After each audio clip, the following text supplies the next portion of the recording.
اگر به تاریخ نظام ادارکنی دولت‌های ملی ما نظر کنیم می‌بینیم که همیشه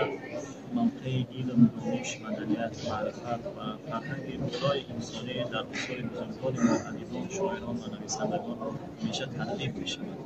و باید یادآور شد که چون که استاد صدرالدین عینی بیان می‌کند مطبوعات این حافظه تاریخی ملت را حفظ می‌کند و یگانه امینه که میتواند ملت را حافظه تاریخی را در فرازهای تاریخی برای نسل‌های آینده منتشر کند این مطبوعات محسوب می‌گردد و در همان زمان‌های بسیار هم وزنی و سنگینی عالمان، دانشمندان، بزرگان و اون نخبگان این ملت توانستند که مطبوعات را حفظ کنند توسط ارزش‌های ملی و منابع دولتی و امروز هم ما از آن ابرمردان راه اندیشه و خرد از قبیل استاد صدرالدین عینی، ساتین پیرزاده و دیگر افرادی که در این راه خودشناسی و خودآگاهی و راه خویشتن‌شناسی و حفظ فرهنگ ملی و اصالت ملی جانبازی‌ها کردند امروز هم در تاریخ ملی ما و مخصوصا در تاریخ مطبوعات تاجیک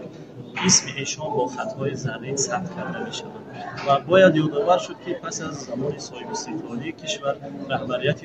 عالی جمهوری تاجیکستان مخصوصا اساسگزار صلح و وحدت ملی پیشوای معظم ملت محترم جمهوری رحمان نسبت به مطبوعات تاجیک دقت جدی روانه نمودند و ببینید که در این سمت روزنامه و مجله‌های دولتی و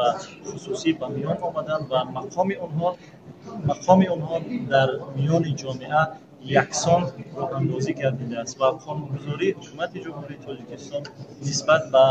مطبوعات تاجیک واقع‌بینانه تحلیل گردیده است و امروز ما می‌بینیم که اون سندهای معیاری و حقوقی که در این سمت تهیه گردیدن آزادی بیان را در میان مطبوعات تاجیک یکسان راه‌اندازی گردیده است و خوشبختانه باید یادآور شوم که در این سمت در دانشگاه‌های ما حتی بخش مخصوصی است که سمت روزنامه‌نگاری را برای جوانان ما می‌آموزانند.